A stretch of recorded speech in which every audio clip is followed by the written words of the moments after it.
Good afternoon and morning, depending on where you're located in the world, or good evening, even. This is Michael Wardy, Certified Financial Planner and Regional Director at Source Advisors.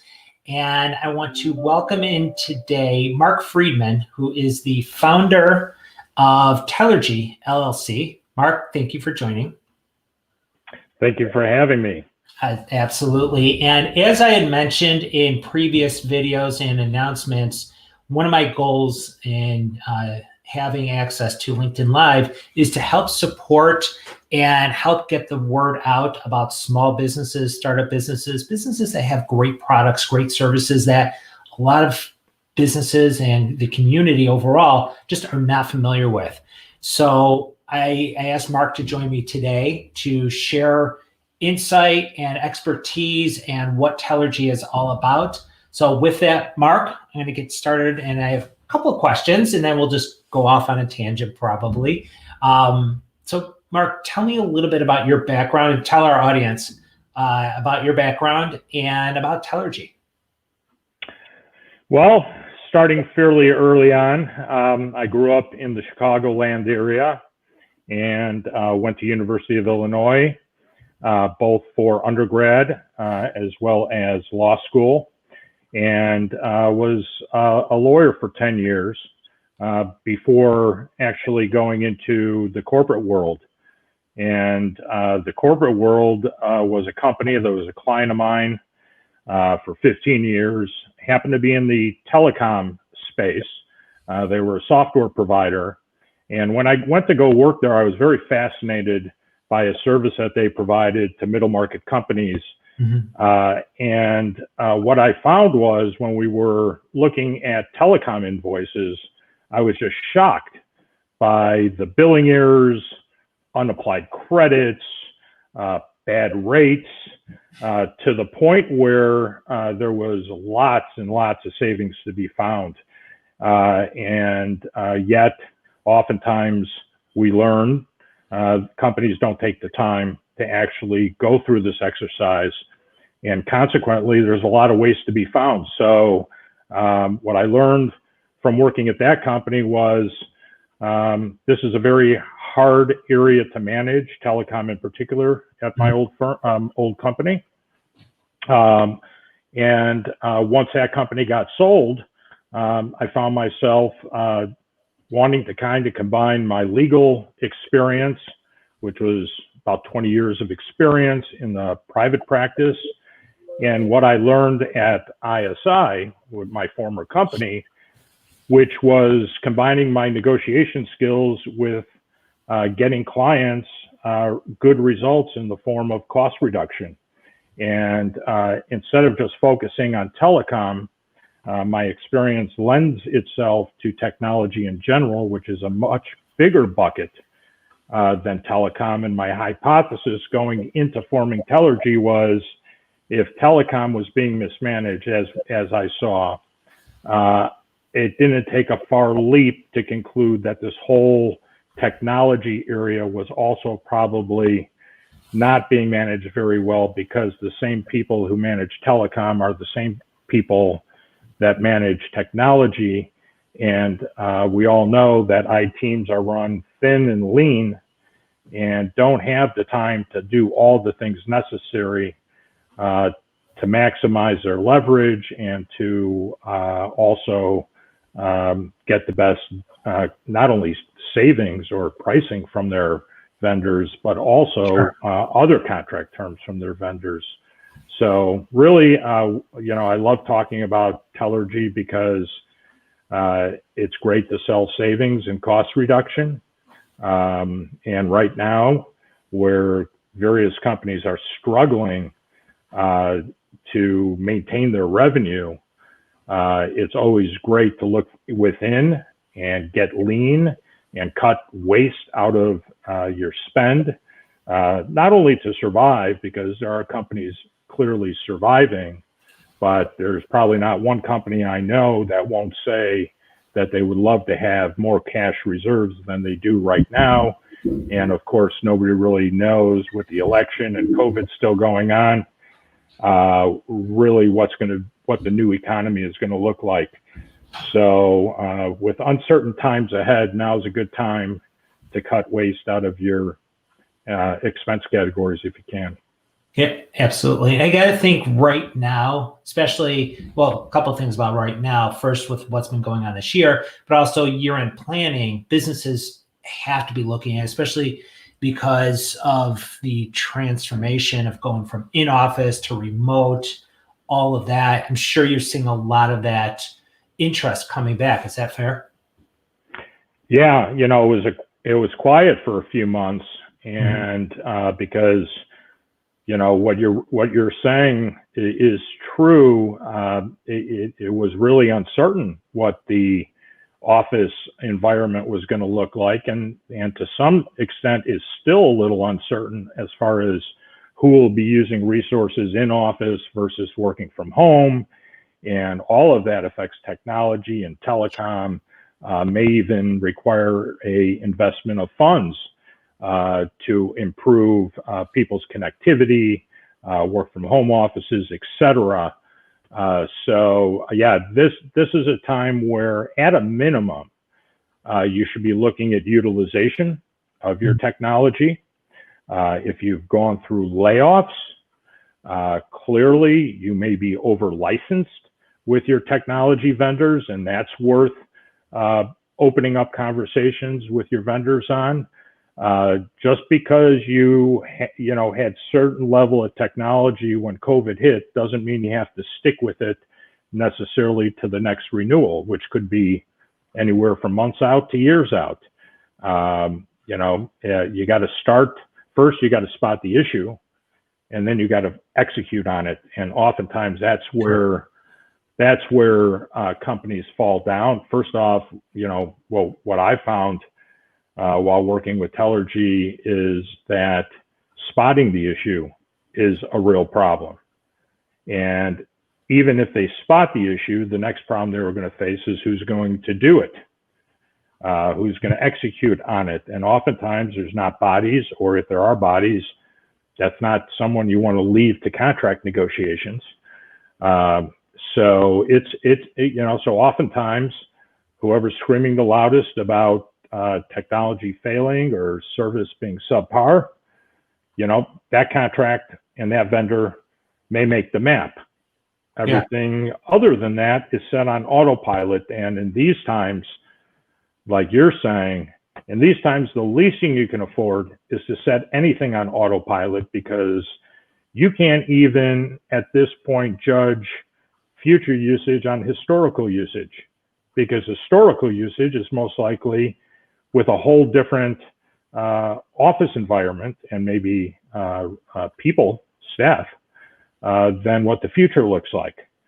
So, now is definitely the time to start looking at rates, looking at utilization, or if companies don't have time to do that, obviously using companies like us to serve as an outsourced team to cut money out of those budgets that probably were just finalized and probably based upon what they spent the prior year.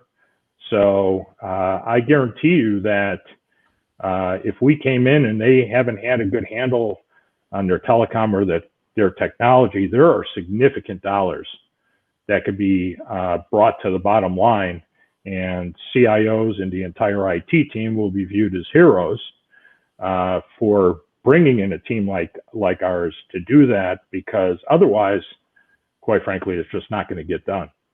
So, Mark, I had a question. Earlier, you talked about companies that have gone through downsizing and renegotiating those contracts.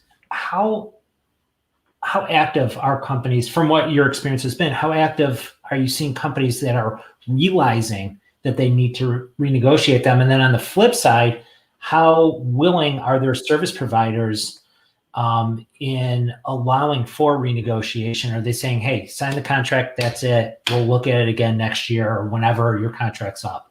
What's been your experience? Well, I'll give you my attorney response. We'll start there. It depends.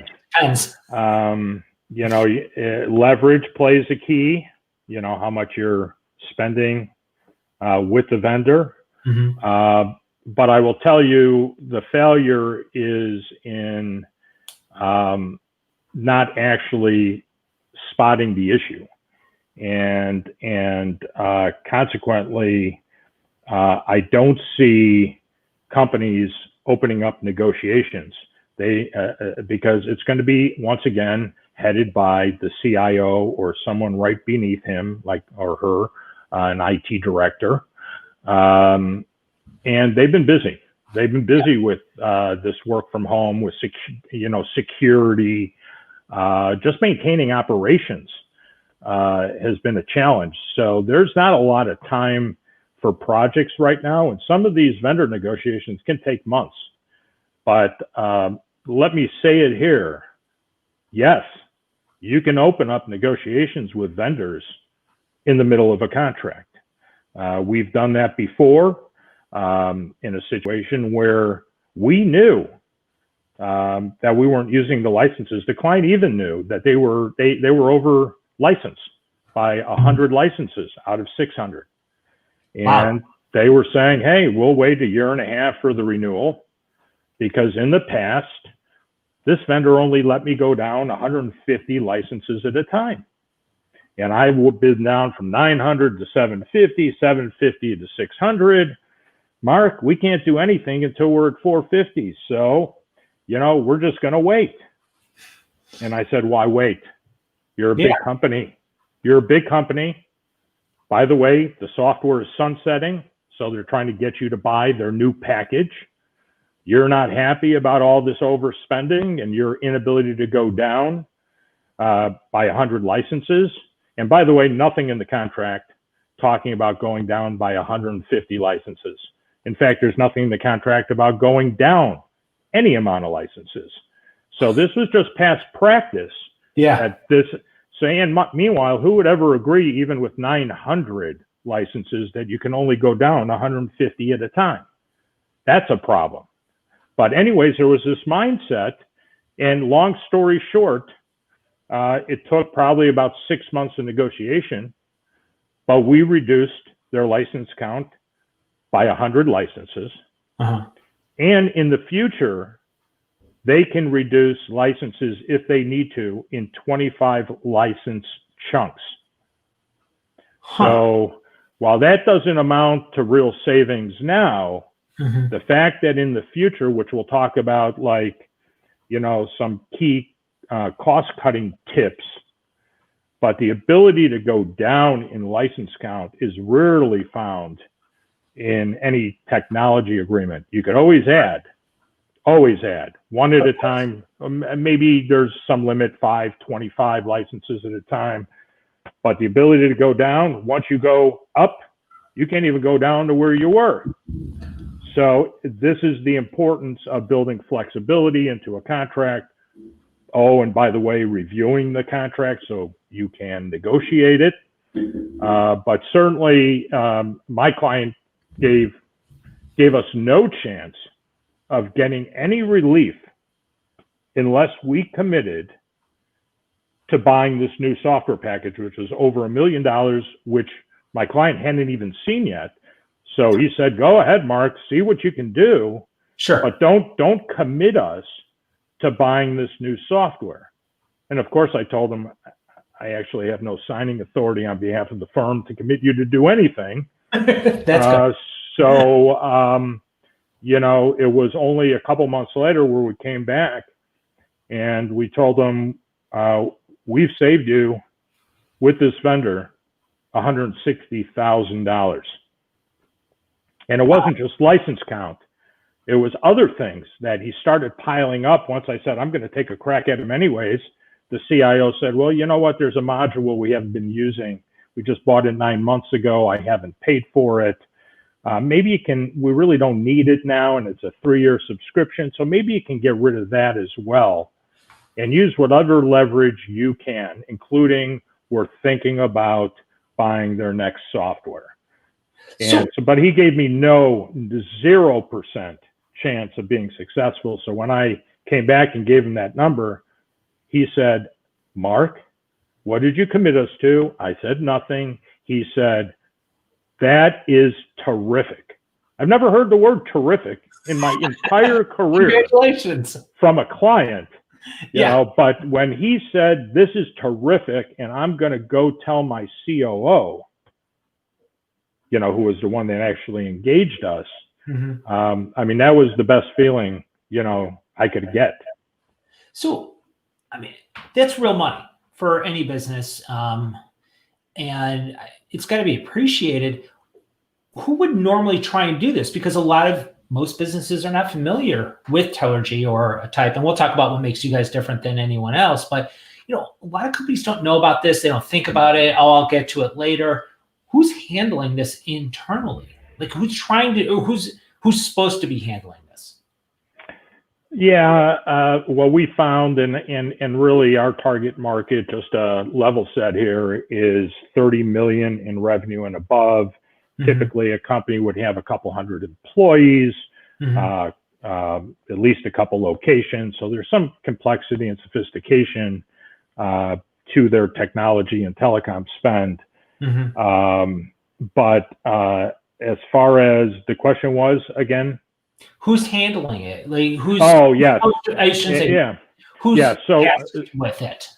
So you know, as you get into the bigger companies, you usually have a procurement function that would handle that. But you're talking about pretty large companies at that point, you know, that are, you know, over 500 million in revenue typically.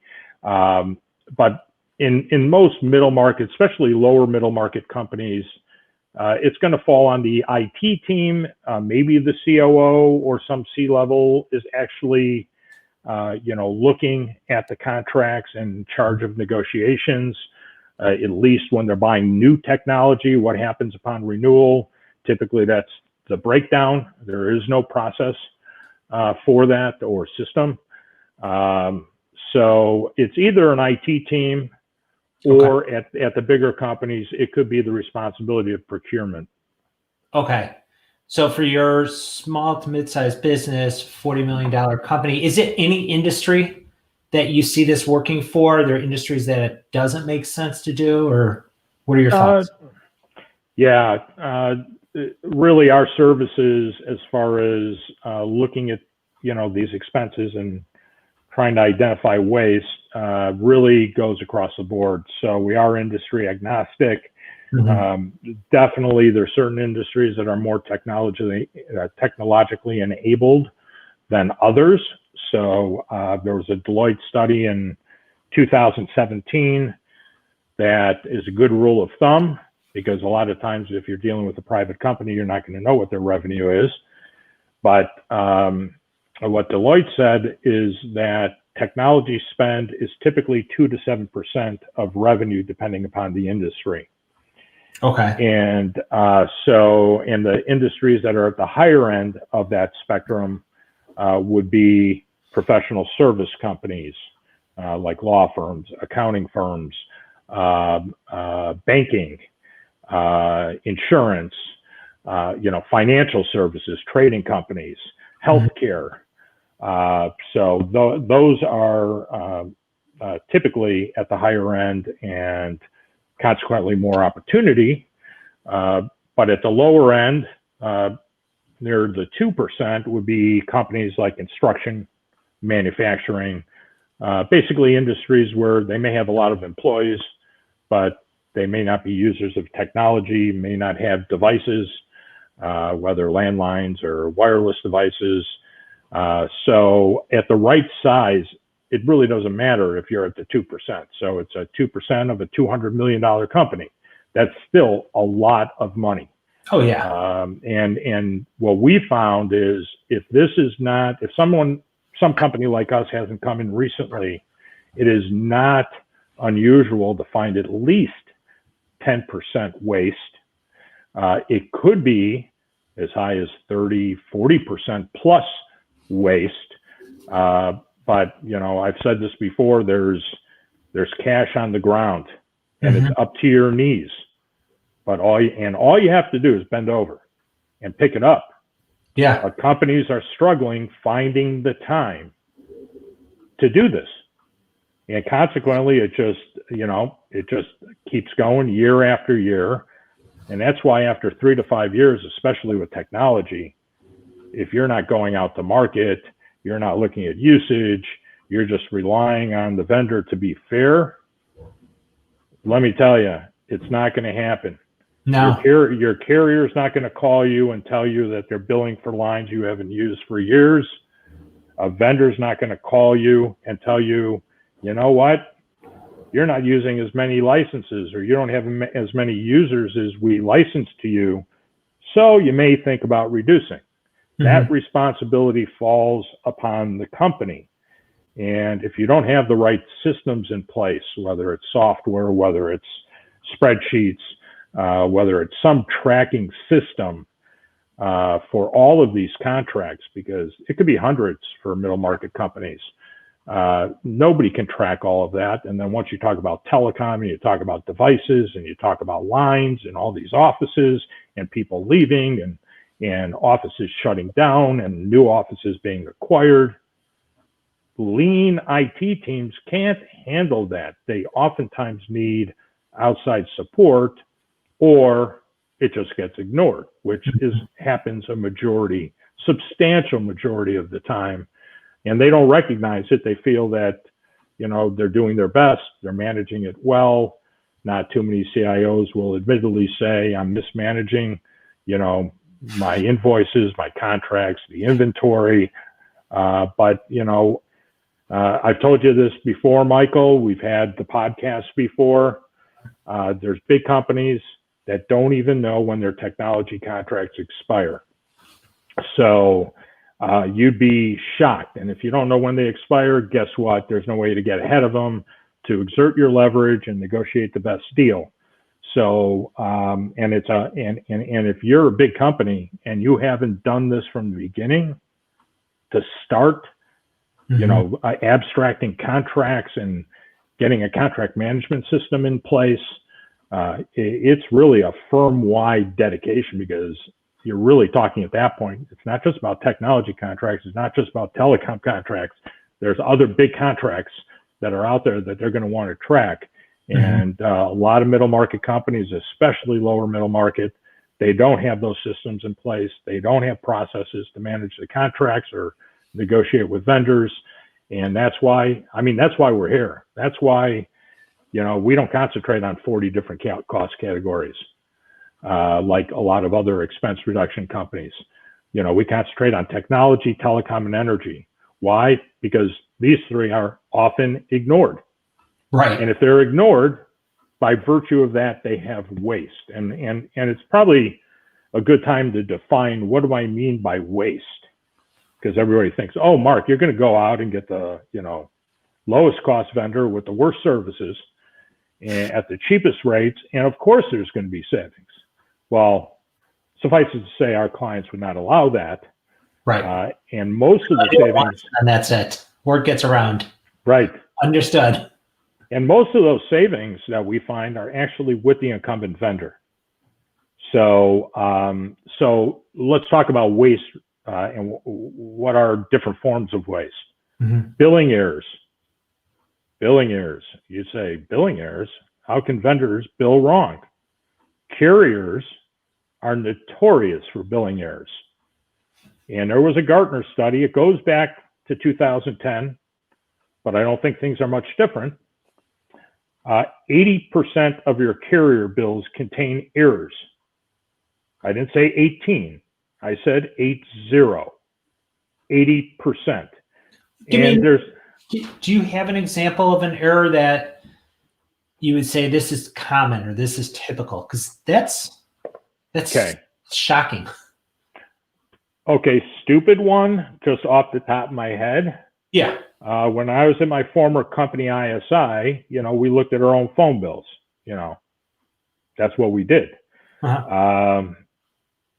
And on one of our bills, and I think it happened for a couple months before we caught it, we were getting billed for the lines in the same, for an office in the same building. It was about 7 floors above us, but all of their lines were being billed, or maybe it was their toll-free line, was being billed on our bill.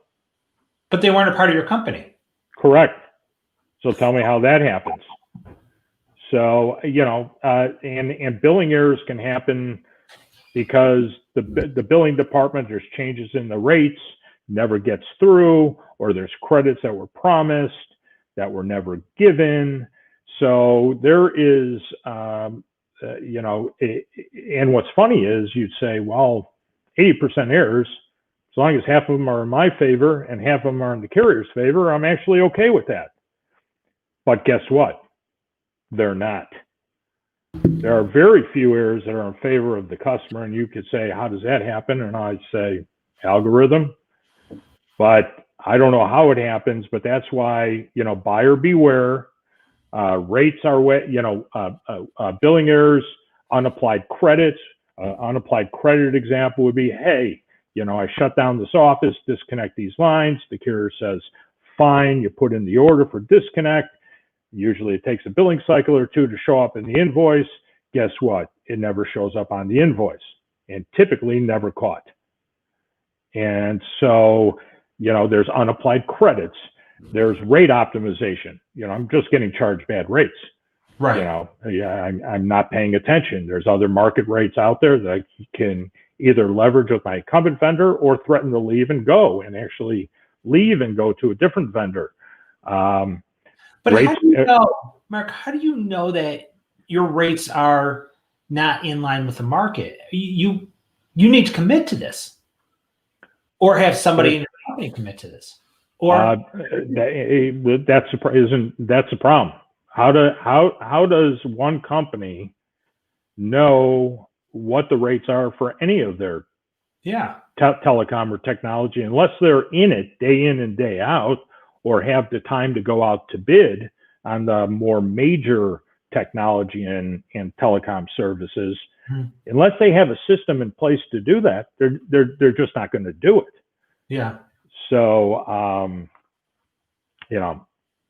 that's why we're here.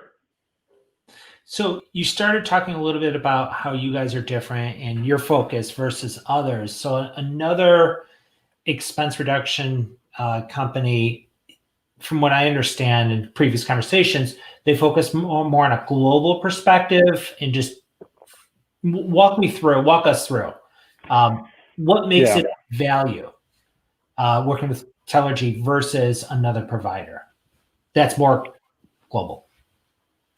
Yeah, well, the first differentiator, we already talked about, is that we're concentrating on areas that traditionally have significant savings.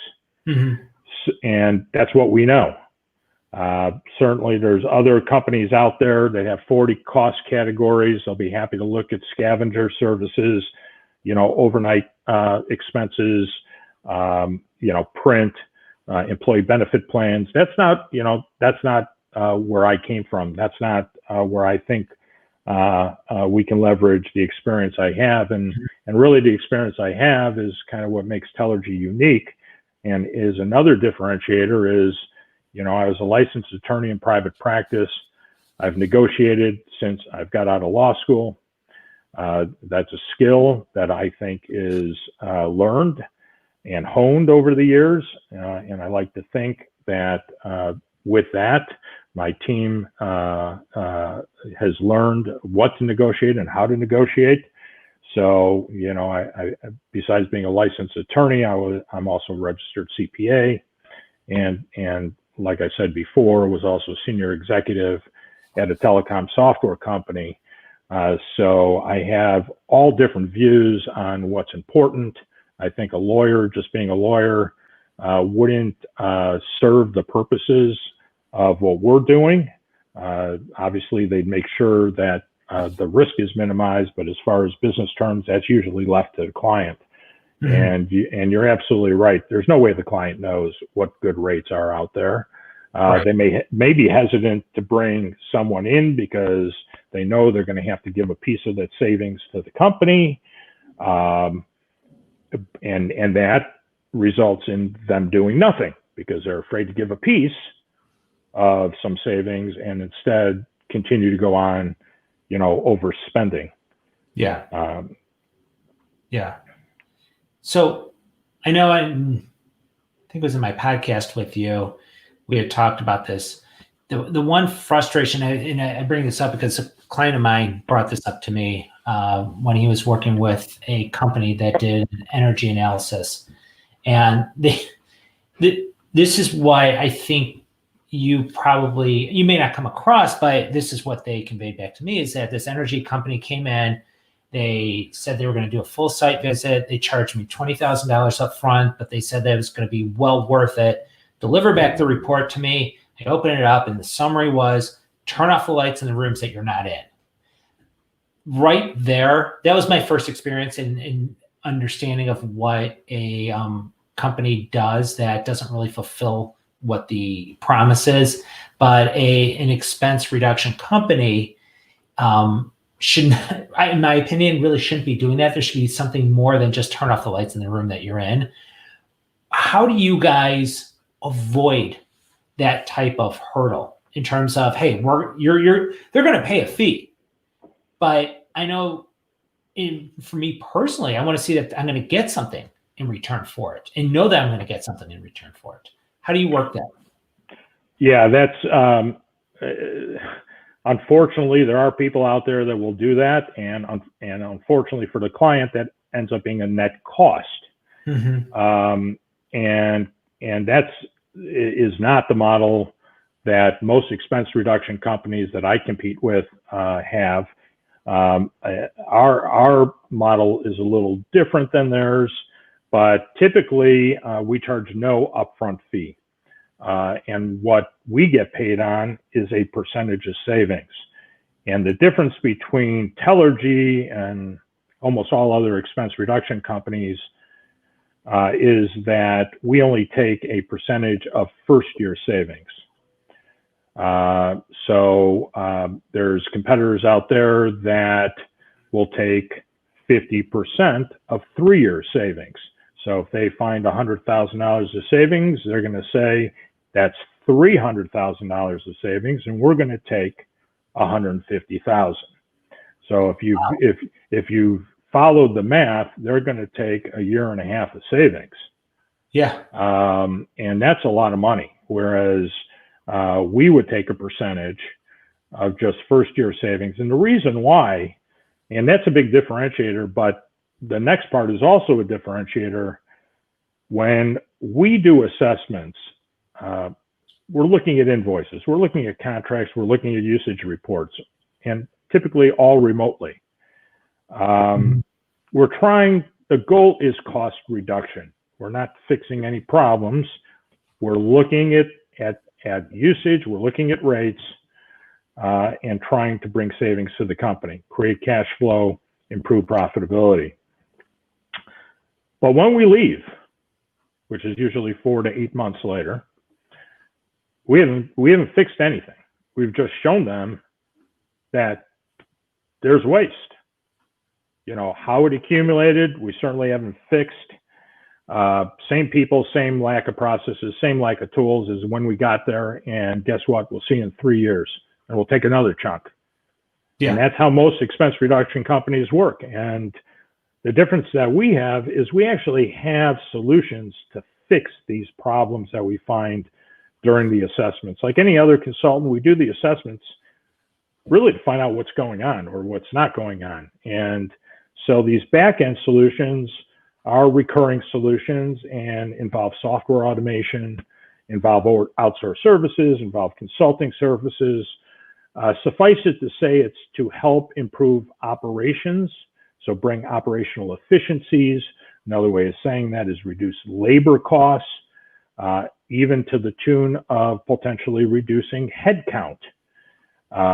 Because by virtue of outsourcing, by virtue of automation, there should be significant labor savings. There's only so low you could bring the cost down.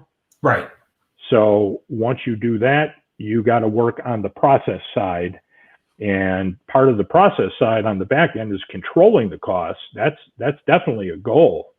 But it's also bringing those, operational improvements to the table and not having to give away a big chunk of savings, every few years to expense reduction companies It's really taking control of the process and making sure that not only are your invoices managed properly, but your contracts are managed properly and your inventory that's out there is managed properly, so that people like me that come in and say, oh, can you tell me what your inventory is? Hopefully companies would have a nice current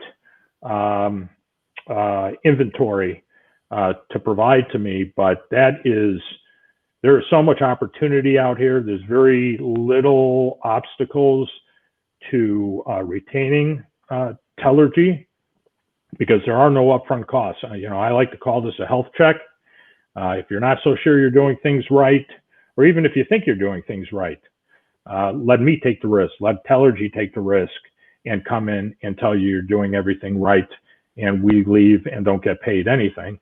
But typically we'll take a look at invoices up front just to see the lay of the land, see if there is in fact opportunity, kind of give a gauge of what we think just from looking at invoices, which has nothing to do with usage. It just has to do with rates, but kind of give an idea if we think there's an opportunity. And if there is, then we'll get engaged and, rock and roll. Yeah. I mean, I can't think of a reason why not. That's why. Well, there's a big reason why not. I don't have time.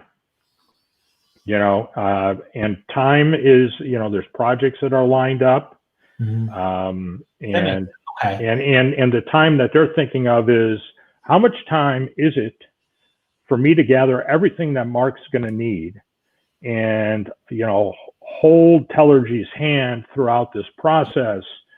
And quite frankly, it's not.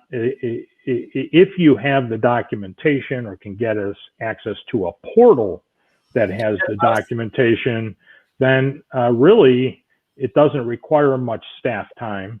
The time that is required is for us to go over our recommendations and then approve the recommendations. And getting back to what you said, Michael, we don't just deliver a report of recommendations. We actually implement those recommendations, because those companies, even if they're somehow getting paid up front, deliver a report to the very department that has been unable to do the things that, or have the time now to do the things that are being recommended. Guess what? They've totally wasted money, because most likely those recommendations would never be implemented. So it's a total waste. So it's not even a net cost. It's just a total cost. But with us, you're never going to be in that situation. You're never going to be at a net cost. You're always going to be at a net savings. And people say, well, what happens in the second year? Well, in the second year, to the extent these are ongoing savings, you get 100% of them. We get 0. So, and these savings, some are credits. We'll find some savings that are unapplied credits that won't repeat. But most of the savings we find, a rate reduction, for instance, that's going to continue for future years.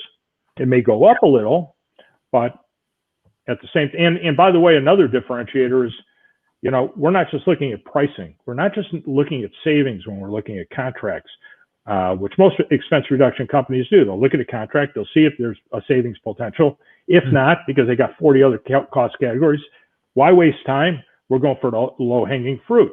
Well, what I know as an attorney is that the pricing may be great, but you could get really screwed by the rest of the contract terms. So there's not a situation where we'll come in and negotiate a 10% reduction on the contract and then let that contract auto-renew, grab all that money back and get increased in a year because we didn't limit the increase upon renewal that the vendor can charge us.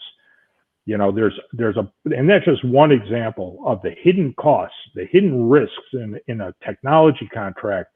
These are not written for the buyer's benefit. When you're dealing with the likes of Thomson Reuters or SAP, Oracle, there's landmines in these contracts, and unless somebody is noting that, the fact that you get savings is great, but if one of those contract terms are not right, it could cost you far more than whatever savings can be accomplished. So ignoring the rest of the contract is no service unless somebody within the company is doing that. True. That makes sense. Yeah. All right, Mark, one other question. Again, I appreciate your time and joining everyone and sharing this insight. It's incredibly valuable. Can you share some cost-cutting tips? Cost-cutting tips. Well, I'll just touch upon ones real quickly that we talked about and then go through new ones. But, the first one is understand the key terms of your contracts, including expiration dates, including auto renewal dates, which are usually 30 to 60 days before that. So in order to really cut costs, you got to get a handle on the contracts you have and know the key terms of those contracts. And unfortunately, that may require an investment in a contract management tool. There's plenty out there. But more importantly, there's got to be an owner of that, or owners, based upon where within the company the software resides or is being used. But that's number one. You got to know your contracts before you can optimize them. Sure. And leave adequate time to negotiate. I was a senior executive. I was the president of my software company.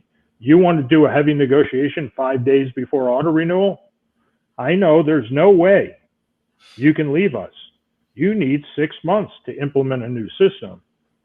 And you're coming to me in 5 days, ranting and screaming that I need a price reduction and all these other terms. Now, no doubt we would be reasonable in that situation. But if you really want to exert leverage, you got to be so in front of that contract that they think you may leave. Yeah. And you really have to be in front of that contract to do all the things we've discussed to make sure you know what's on the market. And that gets to the next one. Review the latest pricing and features on the technology every 3 to 5 years. 5 is going out there for some technology, but in order to keep your vendor honest, get 2 to 3 bids from their competitor. Yeah. You may learn a lot of things that makes that sense. You can use against your incumbent vendor.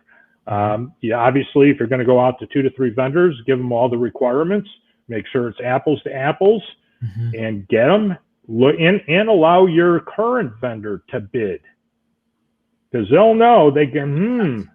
It's time. Maybe I got to sharpen the pencil now. Yeah. So that in and of itself, just saying you're going out to bid, may get you a few points off. So that's a tip. Utilization reports. Oh my God. Better known as usage reports. You got to look at those. Most technology have the reports already built in. If not, go to the vendor, go to the carrier if you're not sure what your usage is. But this needs to be looked at prior to renewal. This is a leverage point. You want to talk about logical cost reduction techniques? I'm not using as much as I bought. Yeah. Upon renewal, bring me down. That is the time. Yes, you can go in the middle of a contract and try to renegotiate license count. Not the best time, because you're going to give something at that point. Sure. But at renewal, you should get in front of the renewal to look at these utilization reports, make sure the users are happy with the service, with the functionality of the software. Look at the contract upon renewal to make the changes that are necessary because of changes in your business that happened over the last year, 2 years, 3 years, 5 years. Make sure the contract reflects the current reality of things. I will tell you, most people overbuy licenses because they have this pie in the sky thinking that everybody's going to adopt, they're going to love it, and something falls down in the whole process, and you got 20% of the people actually using it because either the technology is not doing what they thought was going to happen, or training was not proper. There's a lot of reasons why it fails, but you got to look at the adoption. You got to look at the usage, and then use that. If you're not using as much, use that as a way to bring your costs down. Other things I would say, we talked about, look at the other contract terms. What happens upon renewal? Is it auto renewing for 1 year or multiple years? What are there price increase limitations upon renewal? Like we said before, do you have the right to reduce license count? It's most likely not going to be in there. Some people call that a business downturn provision. I like the right to actually reduce license count at any time. In the worst case, yeah, I'll agree to a business downturn provision, which means that if there's office closures or layoffs, in those situations and in those situations only, do you have a right to reduce license count during the term? How many companies would have liked that provision to be in their contract when COVID-19 hit? Raise your hand. Everybody. So, but even so, Michael, you'd be surprised, even if contracts had business downturn provisions, it actually takes someone in the company to exercise that business downturn provision and recognize which contracts that they've negotiated have business downturn provisions in them. But if you don't know that, guess what? You're looking at a whole pool of contracts to look through to determine which are the lowest hanging fruit, which gets back to lesson number 1, know your contracts.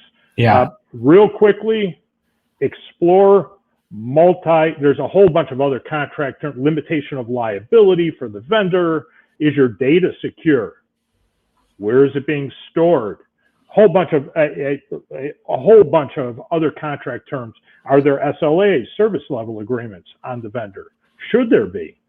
So all different things to keep the vendor honest, minimize the client's risk, minimize hidden costs. Simple way to cut costs. Ask your vendor for a multi-year contract term. Yeah. How about that? That's, instead of 1 year, I'd like to enter into a contract for 2 or 3 years, or I'd like to renew instead of auto renew for 1 year. What if we renewed for 2 years? I will tell you that typically is worth 5%. You want to renew for 3 years? That may be a 10% reduction in your costs.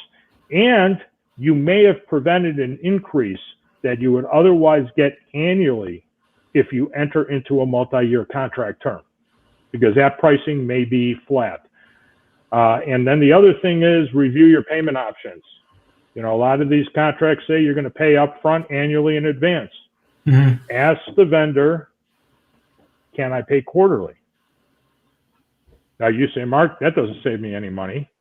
No, but it may help out cash flow. Right. Or we can work the opposite. And usually you'd expect the vendor to say, well, yeah, you want to pay over time? That's going to cost you more money. Guess what? Some vendors will just say divide by 4, that's fine. I would think so. But it all depends upon, the value of money. So may not be a big deal. It all depends upon who needs the cash more. And then I kind of work the other option, which is if you're paying over time, let's say monthly installments, and let's assume you have the cash, what if I paid annually in advance? What would that mean, vendor? Can you give me a couple points off for paying up front? Now that gets a little tricky if it's variable billing based upon usage each month, may not work. Right. If it's a fixed cost payable in installments and you have the cash, or even cash may be tight, but this vendor has given me a good enough discount to make it worthwhile, you may choose to allocate your cash to that vendor. So there's all these strategies that any one of them can get you a few percentage points off. Sure. And then if you add on, well, your competitors out there are, giving me this pricing, they really want my business. And of course, new pricing is always going to be better than the incumbent pricing, because the incumbent pricing has been increased most likely every year by at least 3 to 5%. Right. You go to a new vendor, The new vendor is going to give you some teaser pricing, but that's the pricing they're giving you, and that's what you're going to show or not show, but at least tell the incumbent vendor that, hey, there's other people that want my business. So, but these conversations are, going back to what you said, are vendors willing to have these conversations? Well, what's their choice? I mean, there's an account manager in charge of having those conversations with you. Now, could they say, Michael, we're in the middle of a contract. Thank you for asking. We're not doing anything till renewal? Yeah, definitely. That could happen.